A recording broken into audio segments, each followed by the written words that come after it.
Hello and welcome back, everybody.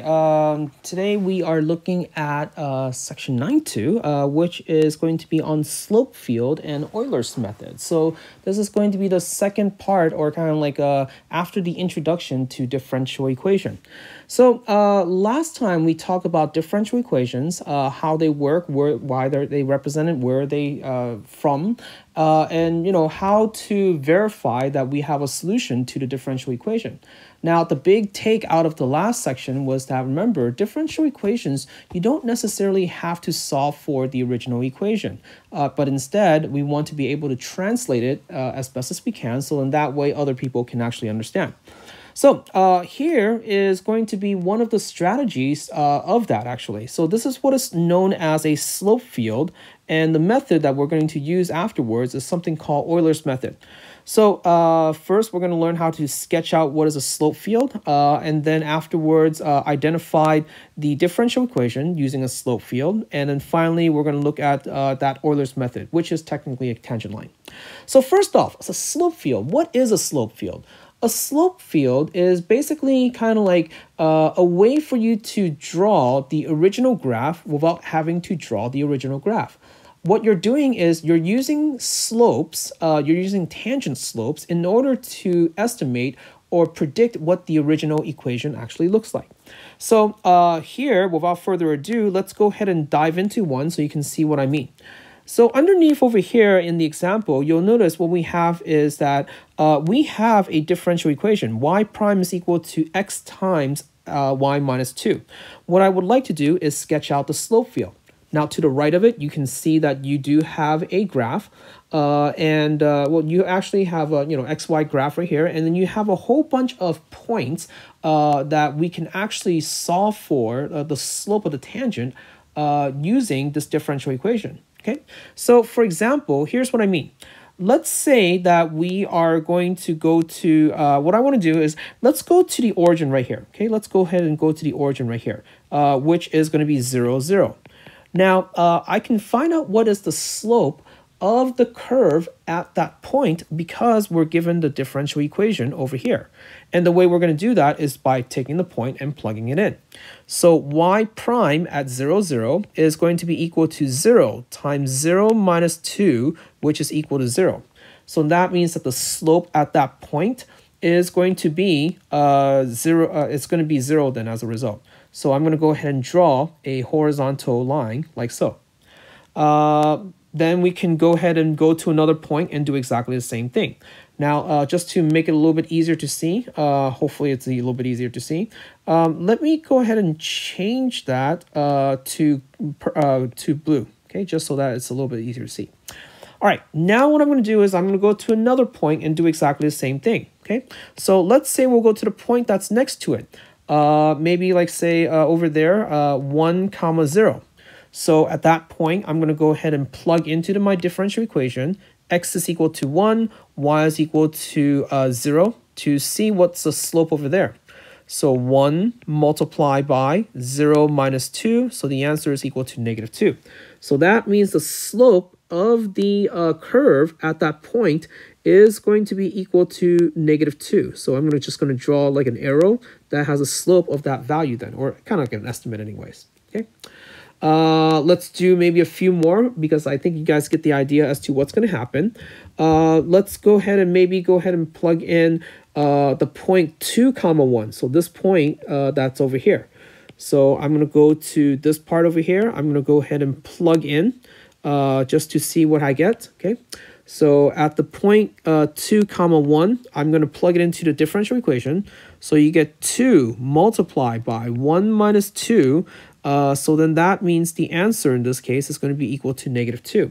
And that right there is going to be my slope. Okay, so the objective here is to then fill out the rest of this chart according to the lattice as to what the slopes are going to be using these arrows then. Okay, just to see if we can kind of save a little bit of time because that would take a little bit of time.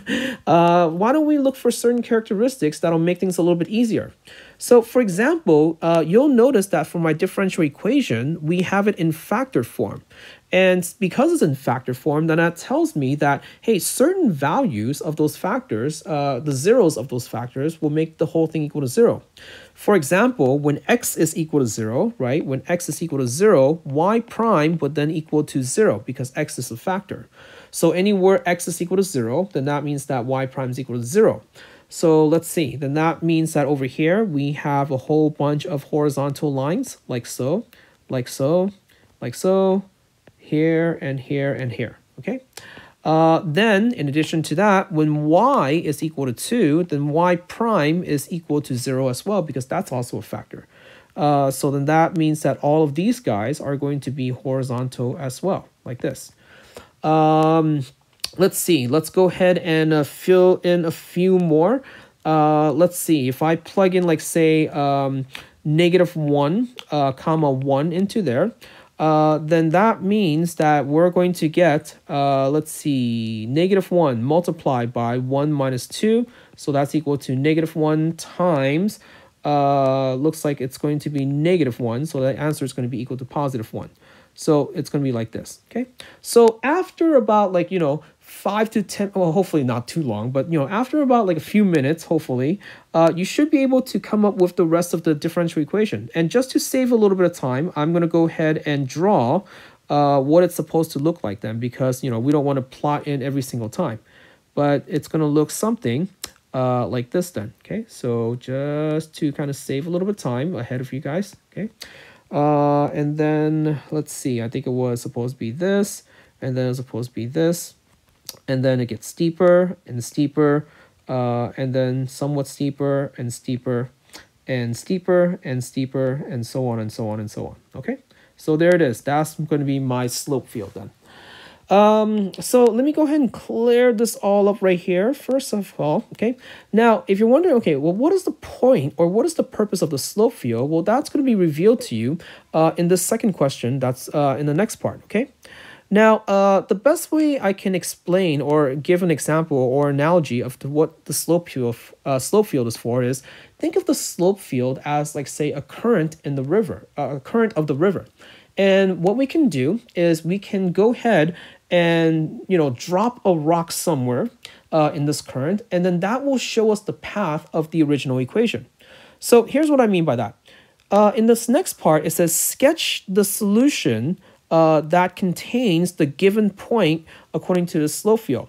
So in this first one, we're going to have the point 0, 1. Okay, so that point right there is going to be 0, 1. And let me go ahead and clean that up a little bit. Okay, so this point 0, 1, what I'll do is I'm going to go to that point, and we're going to go ahead and use purple over here. So that is over here. So remember what I just said. Think of the slope field as the current to a river, and if I drop the rock right there at that coordinate of 0, 1, you can see the path possibly as to where it's going to take the rock then. And so that right there is going to be the sketch of the original function. So that right here is what it's going to look like. And all of that I did without having to solve for the original equation. Now, let's go to the next one and do the same thing.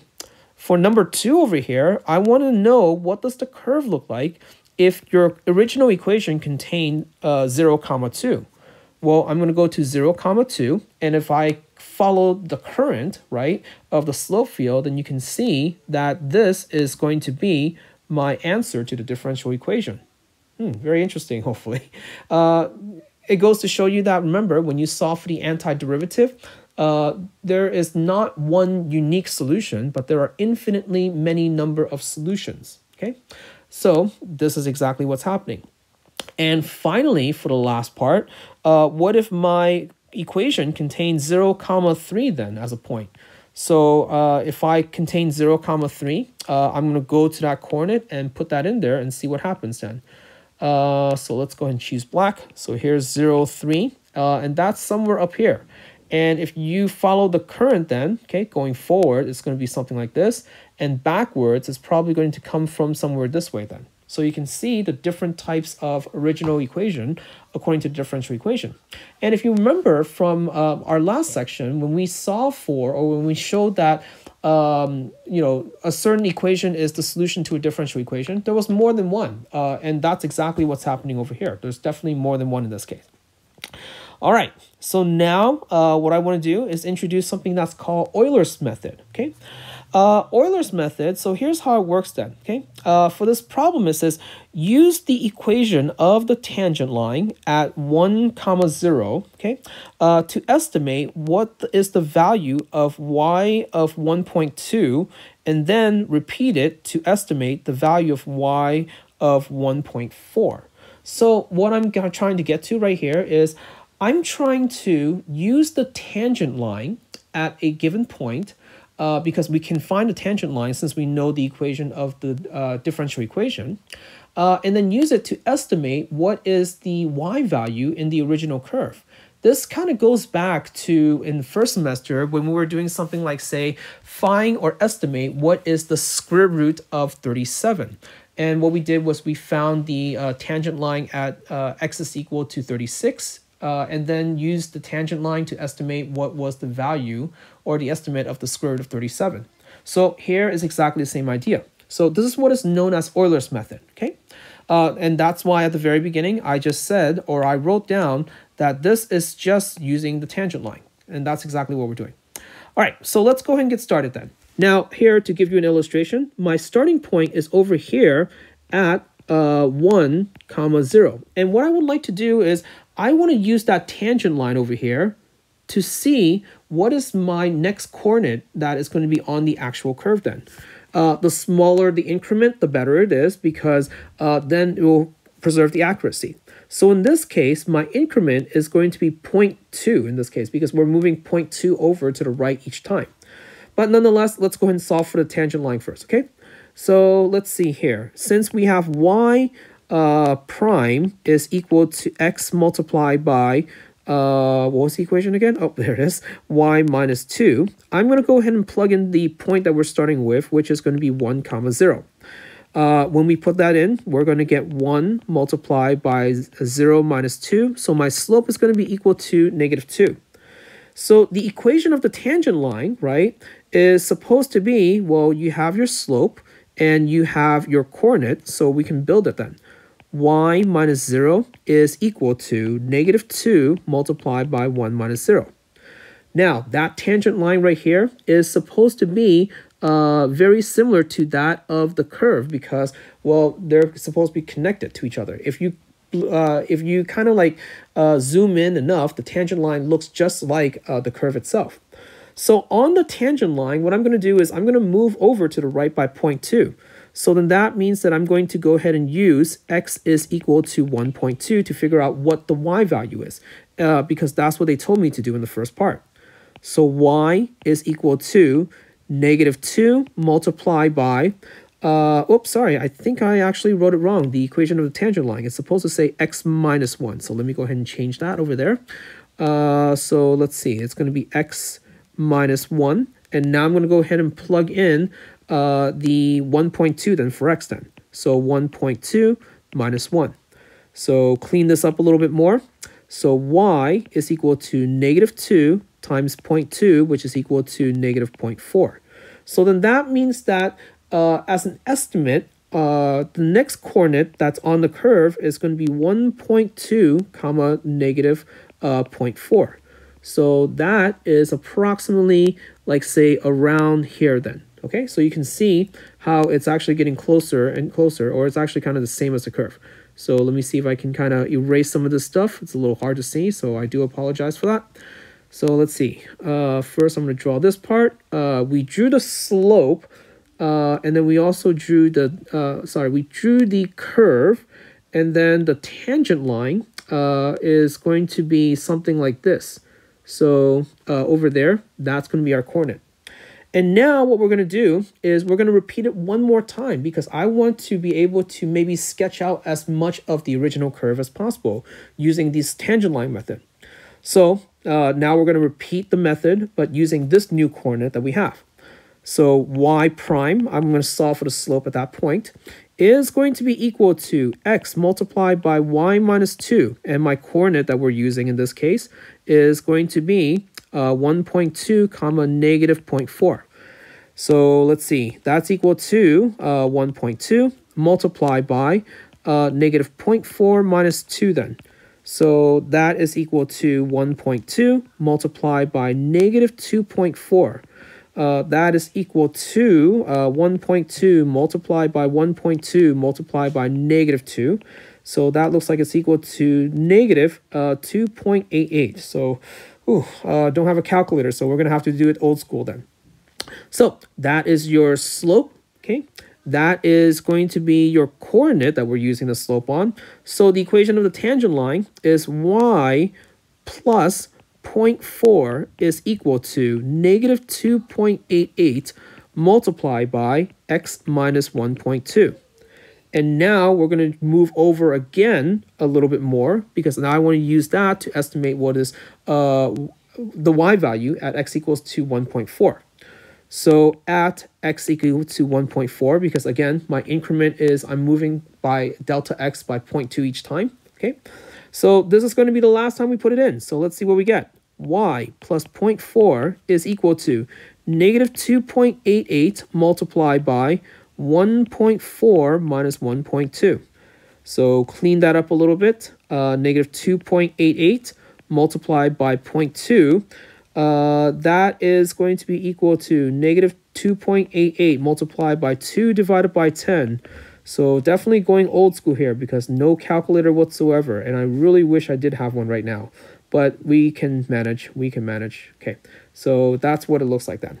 So y is equal to negative 0.4 minus 0.578. So that is going to be my approximate y value then on the curve. So that's negative 0.976. So my next coordinate on the curve is going to be this guy right here. Okay, so going back over here, let's see if we can kind of draw that over here. So it's about right here. So yeah, that kind of does match it. Or either that, or I'm just kind of making things up as I go along. But anyhow, that's the idea. So this Euler's method, normally, if you were asked to do this, you probably only be asked to do it 1 or 2 times, just like I just did.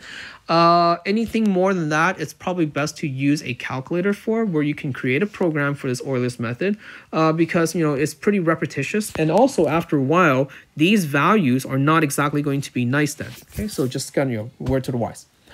All right, so now we'll look at the last part right here, which is going backwards. If I gave you a slope field, what I want you to do is identify which of the following differential equation is it going to be. So here you can see that we have a slope field, and we have some candidates as to which one is the differential equation. So, this is just kind of like a reverse engineering.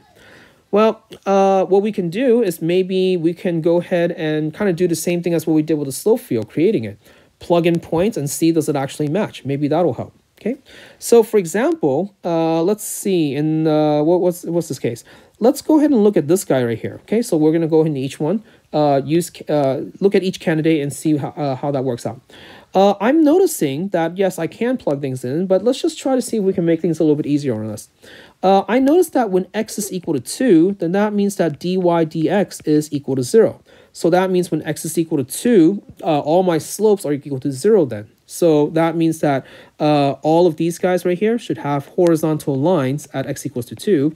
And that definitely does not match my picture. So then that means that this is not going to be a candidate. Next, I'm going to do the next one exactly the same thing. Okay, or I'm going to do the next one exactly the same.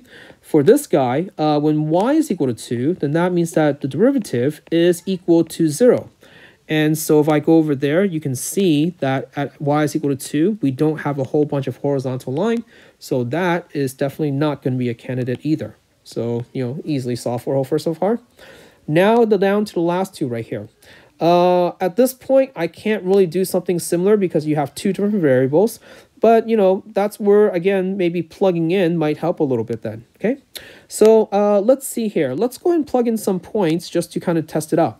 So if I plug in 0, 0, which is the easiest one, we get dy dx is equal to 0 minus 0, which is equal to 0. So yeah, that looks okay.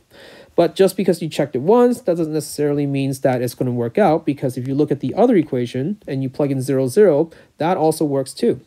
So we might want to pick a point or some points that are going to be a little bit more distinct, so then that way we can tell each one apart. So maybe what I'll do is maybe I'll go ahead and take a point over here. 4 comma 2 and plug into each one just to see what happens then.